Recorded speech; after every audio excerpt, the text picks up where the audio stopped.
Hello everyone, আসসালামু আলাইকুম। Welcome back to my channel. তো আজকে আবারও চলে এসেছি আপনাদের মাঝে মাছের একটি নতুন রেসিপি নিয়ে।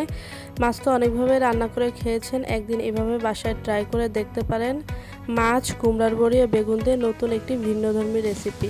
আশা করি ভালো লাগবে সবার কাছে। তো চলুন কথা না বাড়িয়ে রেসিপিতে যাওয়া যাক। ফার্স্টে আমি রান্না করার জন্য কিছু কুমড়ার বড়ি নিয়ে নিব এবং আলু ও বেগুনগুলোকে কেটে কিছুক্ষণ পানিতে ভিজিয়ে রাখবো এবং এপাশে মাছগুলোকে কেটে ধুয়ে পরিষ্কার করে হলুদ ও লবণ দিয়ে কিছুক্ষণ ম্যারিনেশন করে রাখবো।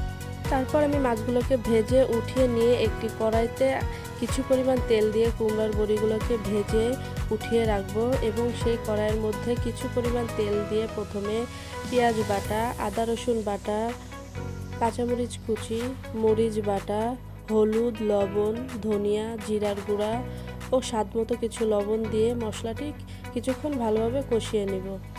মশলাটি যখন ভালোভাবে কষানো হয়ে যাবে তখন আমি কেটে রাখা আলুগুলো দিয়ে দিব।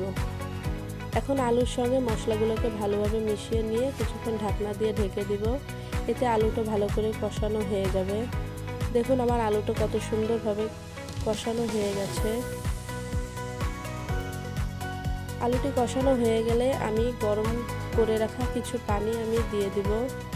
এখন আমার ঝোলে বলক এসে গেছে, আমি কুমড়ার বড়িগুলো দিয়ে নিলাম এবং কিছুক্ষণ পর আমি কেটে রাখা বেগুনগুলো দিয়ে নিব।